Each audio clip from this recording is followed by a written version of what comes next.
Hello, my name is Alexandra. And this is the Idea Buffet Podcast.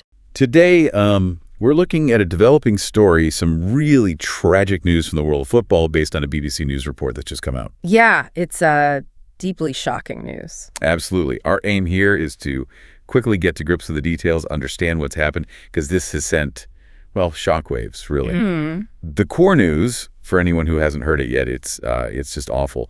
The confirmed death of Liverpool forward Diogo Jota. It is just devastating. And the story, it sort of started emerging from reports from a Spanish state TV station initially. Right, so it wasn't immediately confirmed everywhere. No, it took a little while, but it quickly became clear this was unfortunately very real, leading to the confirmation we have now. Okay, and what are the confirmed details about who was involved in this terrible incident? Well, the confirmation is that, yes, Diogo Jota, who was only 28, he was killed in the crash. Just 28. Yeah.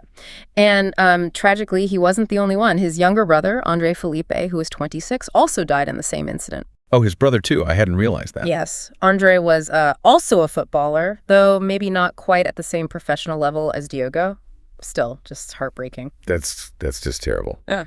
And where did this happen? Do we know the location? We do. It happened in Spain, northwestern Spain, actually, in Zamora province, in a municipality called Serna de Alist, very close to the border with Portugal. Okay, near the border.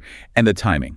It was very early this morning, around midnight Spanish time, on the A52 road near a small town, Palacios de la Valduerna. Right.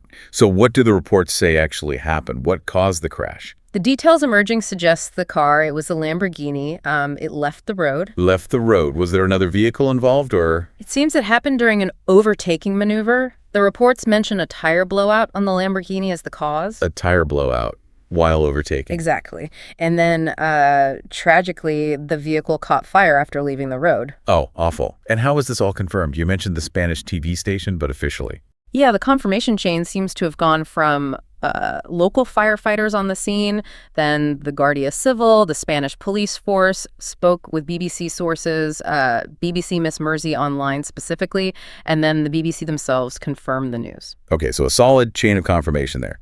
Let's talk about Diogo Jota himself. I mean, a huge name in football. Can you remind us a bit about his career?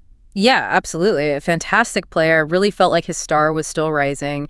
He played for Atletico Madrid earlier on, then really made his mark at Wolves. Right, Wolves. He was key for them, wasn't he? Oh, absolutely instrumental. Helped them get promoted back to the Premier League. And that led to his big move to Liverpool in 2020. For quite a significant fee, I remember. It was over £40 million, a huge statement of his talent. Yeah. And he did well at Liverpool, didn't he? Won trophies. Yeah, very successful there. 3 major trophies, included the Premier League title, just recently. Exactly. And internationally, too. He was very accomplished. For Portugal, right? Yes. Played 49 times for Portugal. And he won the UEFA Nations League with them twice. The second time was actually very recent. So a really valued player for both club and country, even if maybe not always starting every single game last season. That's right. Maybe not an automatic starter every week, but definitely a highly valued, successful part of the squad, especially, under the new manager, Arne Slot. He seemed to be figuring in the plans. And just to compound the tragedy, there's a personal detail that's come out, which is just, well, heartbreaking. It really is. It puts everything in such sharp perspective. He'd only just gotten married. Just married. Yeah, literally a couple of weeks ago, June 22nd. There was apparently a Twitter post celebrating it and everything. Just incredibly sad timing. It really underscores the human side of this, beyond the football. So wrapping this up, what's the so what here? What's the impact we should take away? Well, I mean, it's first and foremost an unimaginable loss for his family, his new wife, losing him and his brother.